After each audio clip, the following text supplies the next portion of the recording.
नमस्कार आप सभी का। मैं हूँ Shilpi Goyal, convener Indian dietetic association Chhattisgarh chapter. आप सभी को मेरी पूरी टीम की ओर से इंडियन डायजेटिक्स डे की बहुत सारी शुभकामनाएं। इंडियन डायजेटिक्स डे मनाया जाता है 10 जनवरी हर वर्ष पूरे देश में और इसका मकसद होता है कि लोगों तक सही पोषण और आहार की जागरूकता पहुंचाना।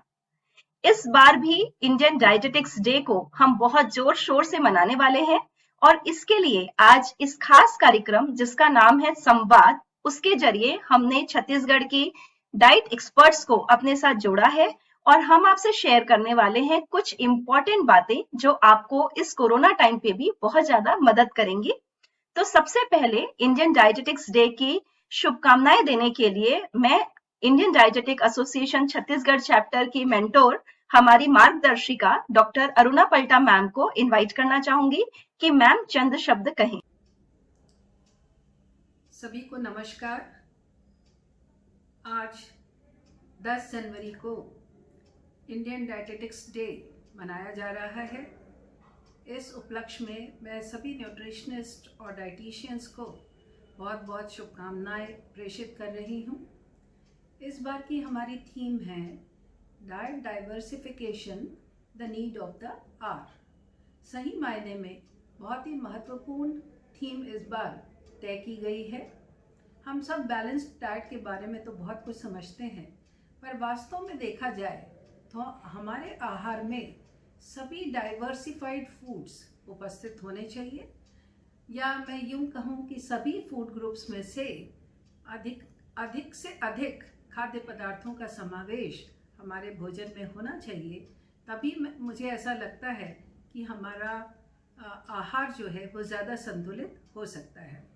और ख़ास तौर पर इस पैंडेमिक के पीरियड में, जबकि हमें इम्यूनिटी बढ़ानी है, रोगों से लड़ने की क्षमता विकसित करनी है, ऐसे समय में डाइट डाइवर्सिफिकेशन के विषय में समझना बहुत ज़रूरी हो जाता है। अगर मैं ये कहूँ कि हमारे दिन भर के आहार का 50% भाग प्लांट बेस्ड हो, अर्थात फलों सब्जियों से बना हुआ हो, सलाद से बना हुआ हो, सभी रंग के फलों और सब्जियों को उसमें सम्मिलित किया जाए, जिससे ज़्यादा से ज़्यादा एंटीऑक्सीडेंट्स मिल सकें, ज़्यादा से ज़्यादा विटामिन्स और मिनरल्स मिल सकें, काफ़ी मात्रा में फाइबर्स मिल सकें, फाइटोकेमिकल्स मिल सकें, तो मेरे ख्याल से मैं गलत नहीं हूँ। इसलिए दिन भर में हमें ये ध्यान रखना है कि हमारे भोजन का 50% भाग इसी फूड ग्रुप से बना हुआ होना चाहिए। अगर हम इम्यूनिटी की बात करते हैं तो हमें प्रोटीन्स को हम नहीं छोड़ सकते। प्रोटीन रिच फूड्स का भी अधिक मात्रा में समावेश इस डाइट डाइवर्सिफिकेशन की आवश्यकता है। प्रोटीन्स दोनों रूपों में मिलते हैं, एनिमल फूड्स के रूप में भी और प्लांट फूड्स के रूप में भी। दोनों का 50% भाग जो है ये हम अपने आहार में सम्मिलित कर सकते हैं। हम नट्स को ना भूलें, सभी तरह की दालों को ना भूलें। दिन भर में हम पर्याप्त मात्रा में दूध, दही, फिश, मटन, चिकन जो भी हम खाते हैं, इन सब का हम सेवन करें, जिससे कि हमारी इम्यूनिटी जो है वो हमेशा बढ़ी हुई रहे। इन दालों को अगर आप छिलके वाले रूप में ले लेते हैं तो ये और बेहतर होगा, क्योंकि इससे आपकी फाइबर की आवश्यकता भी पूरी हो जाती है। आप सब जानते हैं कि आजकल लोग ज़्यादा मात्रा में हम गेहूं और चावल के अतिरिक्त अन्य मिलेट्स को भी अपने भोजन में स्थान दें। रागी, ज्वार, बाजरा, मक्का, इन सब को किसी न किसी रूप में प्रतिदिन अपने आहार में हमें सम्मिलित करना होगा। फिर मैं बात करती हूँ बायो अवेलेबिलिटी की। देखिए, खाली भोजन ले लेने से कुछ नहीं होता है, उसके पोषक तत्व आपके शरीर को मिल सकें, ये भी सुनिश्चित करना बहुत आवश्यक होता है। सुबह उठकर एक प्लेट में कई तरह के फलों को काट कर उसका सेवन करें। इससे आपका शरीर अल्कलाइन हो जाता है और रोगों से लड़ने की क्षमता इनकी बढ़ती है। उसके बाद हम जो भी भोजन करते हैं उसके साथ थोड़ा विटामिन सी का सेवन हम करें, जिससे कि हमारे आयरन का एब्जॉर्प्शन बढ़ सके। अक्सर ये देखने में आया है कि बहुत संतुलित भोजन लेने के बाद लोग अक्सर चाय या कॉफ़ी पी लेते हैं, जिससे बहुत सारे पोषक तत्वों का शरीर में एब्जॉर्प्शन नहीं हो पाता है। इसलिए इस बात का भी ध्यान रखना बहुत ज़रूरी है। और जहाँ तक रही एनवायरनमेंट सस्टेनेबिलिटी की बात, तो हमें अपने वनस्पति जगत का ज़्यादा से ज़्यादा उपयोग करना है। प्लांट बेस्ड फूड्स को अपने भोजन में हमें सम्मिलित करना है और नेचर की तरफ वापस आने की आवश्यकता है। इसके अलावा अंत में मैं यही कहना चाहूँगी कि अपने भोजन में शक्कर की मात्रा को घटाएं, नमक की मात्रा को घटाएं, घी और तेल का सेवन सीमित मात्रा में करें और ट्रांस फैट का उपयोग पूर्ण रूप से बंद कर दें। तो मेरे ख्याल से आप काफ़ी अच्छा और हेल्दी लाइफ जो है आप लीड कर सकते हैं। मैं आप सभी को अंत में डायटेटिक्स डे की पुनः शुभकामनाएं देती हूँ। Stay fit, stay healthy. Namaste and very good evening to all of you. Myself V. Champa Majumdar. I am immediate past president of Indian Dietetic Association Chhattisgarh chapter. मैं अपोलो हॉस्पिटल बिलासपुर में कार्यरत हूँ as a chief clinical dietitian. आप सभी को मेरी तरफ से नेशनल डायटेटिक्स डे की बहुत सारी शुभकामनाएं, और इसके साथ ही हमें ये ध्यान रखना कि हमारे डायटेटिक्स डे की जो थीम है that is diversification head of the hour, let's emphasis on nutrient bioavailability and environment sustainability. इसमें हमें अपने जो भोज्य पदार्थ है उसे हमें किस तरीके से उसकी जो न्यूट्रिएंट्स की जो क्वालिटी को बनाए रखने के लिए वातावरण और प्रॉपर्ली उसको जो हमें उगाना चाहिए, घर में जो हम छोटा किचन गार्डन रखना चाहिए so that fresh fruit vegetables आपको मिलते रहे। और साथ ही साथ हमें ये भी ध्यान रखना है कि अभी कोविड का समय है तो हमें जितना हो सकते हैं बाहर की चीज़ें ना लें। घर में अगर हम पैदा कर सकें, उत्पन्न कर सकें तो अच्छी बात है, अदरवाइज जो ज़रूरत है वो उनकी ज़रूर हम लें बाहर से। साथ ही साथ आप एज ए कोविड आपको ध्यान रखना है कि भोजन में हमें क्या लेना है। भोजन में आपको हमेशा high protein diet, extra liquid ज़रूर लें, और लिक्विड्स जब भी लें हमेशा गर्म लें, क्योंकि गर्म लिक्विड से ही आपके एक तबीयत अब में एक वार्मनेस बनी रहेगी, आपका थ्रोट। तो हमको प्लांट बेस्ड फूड्स जो है उनका चयन अधिक से अधिक मात्रा में करना है। इसी श्रृंखला में मैं ये कहना चाहूंगी कि ICMR और NIN ने हम लोगों के लिए एक जो माई प्लेट के नाम से थाली जो है रिकमेंड की है प्रत्येक इंडियन के लिए, तो हमको उसको हमेशा अपने जेहन में रखना चाहिए। इस थाली में यह दर्शाया गया है कि हमारे थाली का आधा हिस्सा फल और सब्जियों से लिया जाना चाहिए, परिपूर्ण होना चाहिए, जबकि 1/4 भाग जो है प्रोटीन का होना चाहिए और शेष 1/4 भाग जो है वो सीरियल्स और मिलेट का होना चाहिए। तो यहाँ पर डाइवर्सिटी का मतलब ये है कि हम एक ही प्रकार के भोजन का सेवन ना करें।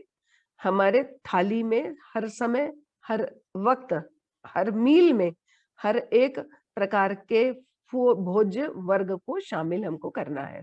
मतलब अगर हम उदाहरण के लिए मैं बाजरे का खिचड़ा कहना चाहूंगी कि अगर मैं बाजरे का खिचड़ा खा रही हूँ तो बाजरे के खिचड़े में, चूंकि बाजरा जो है वो मिलेट्स में आता है, तो सीरियल और मिलेट कैटेगरी में आता है, तो मैं इसके साथ में इसको पूर्ण करने के लिए दालें मिला सकती हूँ। इसमें मूंग की दाल के साथ में मैं दूसरी दालें मिला सकती हूँ, मटर मिला सकती हूँ, गाजर मिला सकती हूँ, शिमला मिर्ची है, गोभी है, और इसी प्रकार से इसकी बायो अवेलेबिलिटी बढ़ाने के लिए इसमें मैं प्रीबायोटिक्स अदरक और लहसुन अगर मिला देती हूँ तो ये अपने आप में पूरा एक कंप्लीट मील हो जाएगा। तो इस प्रकार से अगर हम अपने आहार में विविधता लाते हैं तो निश्चित तौर पे मैं ये कह सकती हूँ कि हम इस पेंडेमिक में का भी बहुत अच्छे से सामना कर सकेंगे। और मेरी पुनः आप सभी को शुभकामनाएं, और आगे के उद्बोधन के लिए मैं डाइटिशियन जो है सारिका श्रीवास्तव उसको आमंत्रित करती हूँ। Thank you so much ma'am. नमस्कार सबको, बहुत सारा नमस्कार। और जैसा कि हम सब जानते हैं कि तीसरी लहर आ चुकी है और तीसरी लहर का आगाज ही बहुत ही बुरे तरीके से हुआ है और हमें बहुत जरूरत है कि हम अपने न्यूट्रिशन पे ध्यान दें। और जैसे जैसे क्या होता है कि थोड़ा सा इम्पैक्ट कम होता है कोरोना का, वैसे वैसे हम बहुत निश्चिंत हो जाते हैं और अपनी लाइफस्टाइल बहुत ही बुरी कर लेते हैं, हमारा खान-पान बिगड़ जाता है। परंतु फ्रेंड्स ज़रूरी है कि हम ऐसी कंडीशन में जैसे-जैसे कोविड बढ़ता जा रहा है, हमारी यदि डाइट अच्छी रहेगी तो हम डेफिनिटली इस पेंडेमिक से अपने आप को काफ़ी हद तक सेव कर सकते हैं। तो इस पेंडेमिक में ज़रूरी है कि यदि कोरोना का इफ़ेक्ट नहीं हुआ है या आप कोरोना के सफ़रर हैं, तो आपको ज़रूरी है कि आप मैक्रो एंड माइक्रो न्यूट्रिएंट्स पे बहुत ज़्यादा ध्यान दें। मैक्रो न्यूट्रिएंट्स के अंतर्गत आपको प्रोटीन प्रॉपर लेना, आपको बैलेंस जो है वो डाइट करनी है। सभी चीज़ें आपकी डाइट में प्रॉपर होनी चाहिए, प्रोटीन होना चाहिए, विटामिन होने चाहिए, मिनरल्स होने चाहिए। सारी चीज़ें आपकी डाइट में होनी बहुत ज़रूरी है। यदि आप वेजिटेरियन हैं, तो प्रोटीन के लिए आप जैसे पनीर का रेगुलर आप सेवन करें। यदि नॉन वेजिटेरियन हैं, तो आप एग, चिकन जैसी चीज़ें आप खा सकते हैं। दालें आप रेगुलर रखें। साथ ही साथ में जैसे कि हम नॉर्मली एक ये बहुत कन्फ्यूज़न होता है लोगों को कि फल हम खाएँगे तो हमारी तबीयत खराब हो जाएगी। नॉर्मली लोग सोचते हैं कि सिट्रस फ्रूट्स जो होते हैं, ये हमारे स्वास्थ्य के लिए हानिकारक हैं, परंतु इसका अपोज़िट इनमें सब में विटामिन सी पाए जाते हैं और साथ ही साथ में ये सारे एंटीऑक्सीडेंट, जिंक, मिनरल्स जैसी चीज़ें पाई जाती हैं जो हमारी हेल्थ के लिए बहुत अधिक उपयोगी हैं। तो हमें ज़रूरत है कि हम अपनी कम से कम 2 सर्विंग जो है रेगुलर की रूटीन में वो रखें, जैसे कि फ्रूट्स रखें, वेजिटेबल्स, हरी सब्जियाँ खाएँ जिनमें कि जिंक, मिनरल्स, फास्फोरस जैसी चीज़ें जो हैं वो पर्याप्त मात्रा में हैं। और इसके अलावा हमें इस बात का ध्यान रखने की बहुत ज़्यादा ज़रूरत है कि हम अपनी डाइट में जितने भी गरम मसाले हैं उनका उपयोग ज़्यादा करें। ये हमारी इम्यूनिटी को बूस्ट अप करने में हेल्प करते हैं। बादाम, अखरोट, पिस्ता, इसके अलावा अंजीर जैसी चीज़ों को हम अपनी रेगुलर की रूटीन डाइट में सम्मिलित करें। तो ये सारी चीज़ें जो होती हैं, ये एंटीऑक्सीडेंट से भरपूर होती हैं, इनमें प्रोटीन और फाइबर अधिक मात्रा में पाए जाते हैं। तो ज़रूरत है हमें खुद की अंदर अवेयरनेस लाने के लिए हमारी थाली जो हो बैलेंस्ड हो, हमें रेनबो थाली का उपयोग रेगुलर करना चाहिए ताकि हम इस पैंडेमिक से अपने आप को बचा सकें। तो आगे सारी इन्फॉर्मेशन फूड रिलेटेड और भी सारी जानकारी देने के लिए एमएमआई हॉस्पिटल की चीफ डायटीशियन जूली पांडे को मैं इनवाइट करना चाहूंगी कि वो आगे की इन्फॉर्मेशन फूड रिलेटेड हमें इन्फॉर्मेशन। हाय, नमस्ते all and thank you Sarika ma'am. जैसा अभी यहाँ डॉक्टर सारिका मैम ने बताया है कि बहुत सारे फूड होते हैं, फूड ग्रुप्स होते हैं जो हमारे लिए बहुत ज़रूरी होते हैं। जैसे उन्होंने बोला रैम्बो फूड जो होता है, जो थाली होती है वो हमको हमारी डाइट में इन्वॉल्व करना चाहिए। अब इसका मतलब ये है कि जब इस टाइप का पैंडेमिक अभी जो हम कोविड पैंडेमिक देख रहे हैं या कोई सी भी ऐसी डिसीज़ होती है जो वायरस से रिलेटेड डॉक्टर, सारी डायटीशियंस हम जो है लोगों को ये सलाह देते हैं कि आप विटामिन डी लीजिए, आप विटामिन सी लीजिए।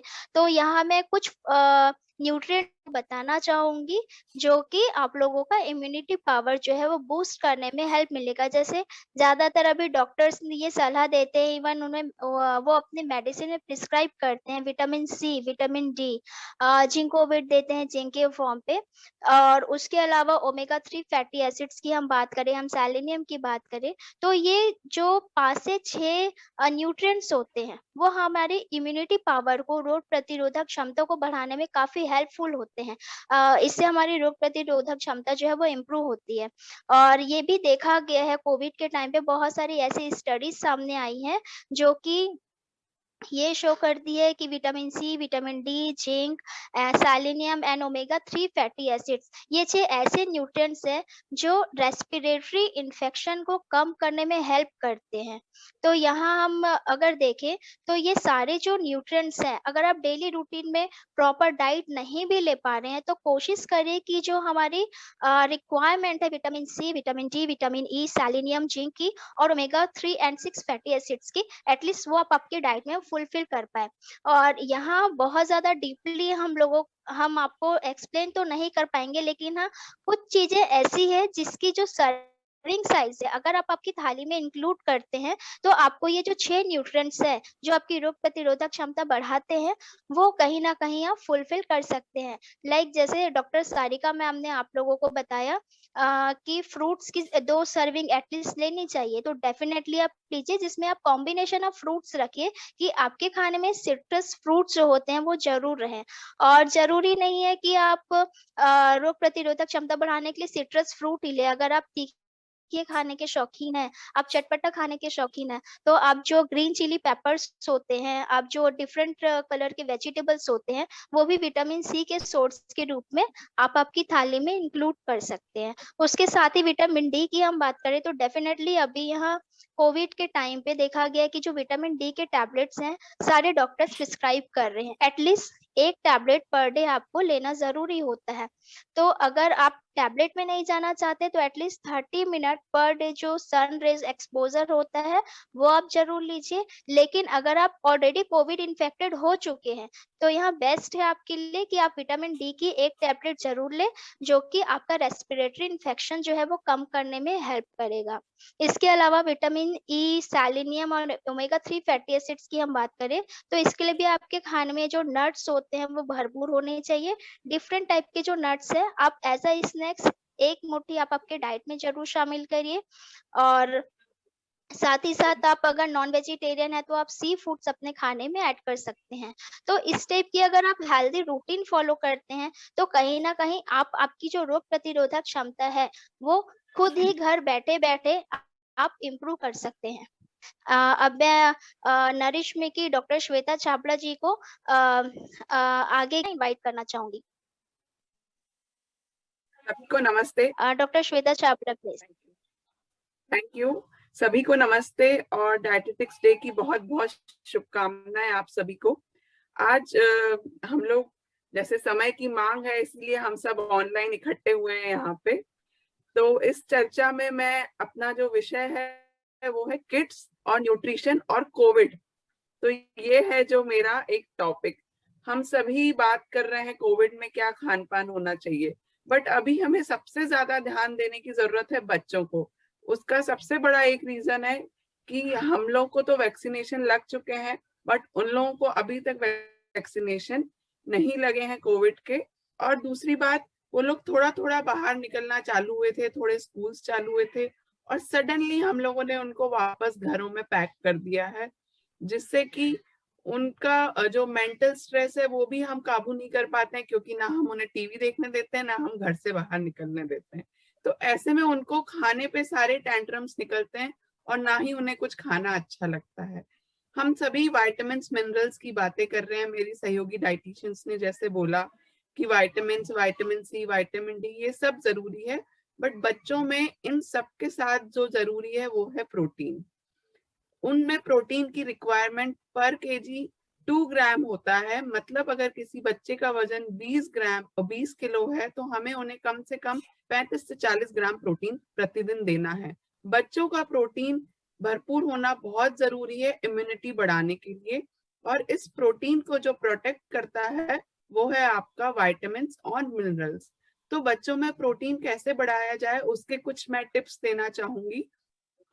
आप नट्स और सीड्स का पाउडर बना के रखिए। बादाम, अखरोट, पंपकिन सीड्स, अपना फ्लैक्स सीड्स और सनफ्लावर सीड्स, और ये सीड्स का मिक्सचर आप हर खाने में मिलाइए और उनकी रोटी में चने का आटा, सत्तू, इन सबको मिलाना शुरू करिए।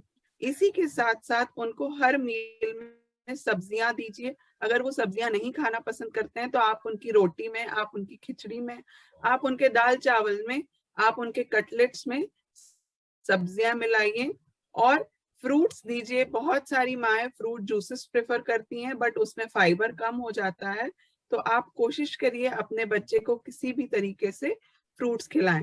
इनके साथ जो सबसे जरूरी है वो वाटर इनटेक। आमतौर पे बच्चे पानी पीना नहीं पसंद करते हैं, या हम लोगों के पास भी उतना समय नहीं होता कि उनको हर 1 घंटे में पानी पिलाएं, बट आप किसी गेम के माध्यम से, किसी एक्टिविटी के माध्यम से उनको पानी की बोतल दीजिए कि ये 1 बोतल, ये 2 बोतल आपका पानी है जो आपको दिन भर में खत्म करना है। केवल एक अकेला प्रोटीन या एक अकेला विटामिन या मिनरल कुछ नहीं कर पाएगा। जब इन सब चीजों का मिश्रण होगा तभी इम्यूनिटी बढ़ेगी, और इम्यूनिटी बढ़ाने के लिए सबसे ज्यादा जरूरी है उनको सॉल्टेड चीजें कम दें और शुगरी चीजें कम दें। हम अच्छा खान पान तो दे देते हैं, बट साथ में उनको लालच के तौर पे जंक फूड दे देते हैं या कोल्ड ड्रिंक्स दे देते हैं। अगर आप ये चीजें भी भरपूर रखेंगे तो फिर संतुलन नहीं बन पाएगा डाइट में। तो कार्बोहाइड्रेट में मैदा ना देके, सूजी कम देके, जैसे कि हमारी मैम ने बताया, अभ्या मैम ने, बाजरा, मिलेट्स, ये सारे अनाज ज्यादा से ज्यादा इस्तेमाल करें। आप उनको टेस्टी बनाएंगे तो वो सभी कुछ खाएंगे। तो ये आपकी थोड़ी मेहनत बढ़ेगी, पर ये हमारी और हम सब की जिम्मेदारी है कि बच्चों का न्यूट्रिशन अच्छा करें, जिससे कि उनकी मानसिक और शारीरिक ग्रोथ अच्छे से हो सके। धन्यवाद। मैं अब आमंत्रित करना चाहूंगी आगे शीला मैम को, जो इस चर्चा को आगे बढ़ाएंगे। और डायटेटिक्स डे की ईव पे छत्तीसगढ़ चैप्टर की तरफ से शुभकामनाएं। जैसा कि मुझे जो सब्जेक्ट दिया गया है वो एक्सरसाइज ड्यूरिंग द कोविड, तो importance of exercise during Covid.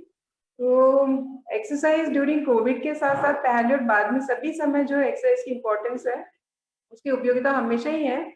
अगर हम स्वस्थ रहना चाहते हैं, एक व्यवस्थित जीवन जीना चाहते हैं, आपको एक डिसिप्लिन लाइफ रहती है, तो आपको एक्सरसाइज करना ही रहता है। या फिर आप ऐसे ही बोल सकते हैं, अगर हम एक्सरसाइज करते हैं तो डिसिप्लिन रूटीन लाइफ हमारी शुरू होती है।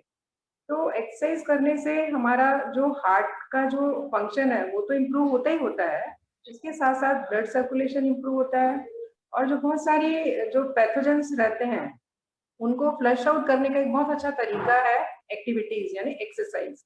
प्लस हमारे जो कैपिलरीज हैं, यानी जो छोटी छोटी नसें जो रहती है शरीर की, उन तक ब्लड अच्छे से सर्कुलेट होता है, जिनसे कि उनके अंदर जो है, अगर किसी बीमारी की वजह से अगर कहीं ब्लॉकेज रहता है या वहाँ पे सप्लाई नहीं होती है या वहाँ पे कुछ और चांसेस होते हैं गैंग्रीन वगैरह की, तो थोड़ा थोड़ा सा उसके कम होने के खतरे रहते हैं। तीसरा, हमारा लंग फंक्शन जो है वो मेंटेन रहता है, और साथ ही साथ वो इम्प्रूव भी होता है, हार्ट फंक्शन, लंग फंक्शन, और उसके साथ साथ हमारा जो डाइजेस्टिव सिस्टम है वो भी काफी हद तक जो है वो बेटर होता है, इम्प्रूव होता है। इसके लिए अगर जैसे बहुत से लोग अगर WHO के हिसाब से अगर हम देखें तो 150 मिनट यानी 150 minutes per week moderately intensive exercises permitted है, यानी कि प्रिस्क्राइब्ड है। लेकिन अगर बहुत से लोग कुछ थोड़ा सा हाई इंटेंसिटी एक्सरसाइज कर सकते हैं तो वो 75 मिनट पर वीक जो है इस तरह की एक्सरसाइज करें। अब कोरोना में अगर कोई आइसोलेशन में है, आपका क्वारंटाइन है, तो वो इतनी देर तक अगर एक्सरसाइज नहीं कर सकते हैं क्योंकि वो एक रूम में रिस्ट्रिक्टेड है, तो वो 10-10, 15-15 मिनट जो है छोटे स्मॉल पैक्स चल करके वो उस रूम के अंदर एक्सरसाइज कर सकता है। कुछ बाकी जो योग है या फिर ध्यान वगैरह है, मेडिटेशन है, वो कर सकते हैं, ब्रीदिंग एक्सरसाइजेस कर सकते हैं, जिससे कि उनका जो स्ट्रेस है वो भी जो है कम होगा। इसके साथ साथ जो पॉजिटिविटी है टुवर्ड्स द लाइफ वो होती है, और इसके साथ साथ एक हेल्दी रूटीन जो है वो भी वो शुरू कर पाते हैं, क्योंकि वो घर से मतलब अपने फैमिली मेंबर से थोड़ा सा अलग आइसोलेशन में है, इसलिए उनको थोड़ा सा डर भी है, चिंता भी है, तो वो थोड़ा सा एक पॉजिटिव अप्रोच जो उनको लाइफ के लिए चाहिए वो भी उनको काफी हद तक एक्सरसाइज से है। और साथ ही साथ क्योंकि हम सब जानते हैं कि अगर हमें स्वस्थ रहना है तो हमें जीरो बैलेंस यानी कि एनर्जी का जीरो बैलेंस यानी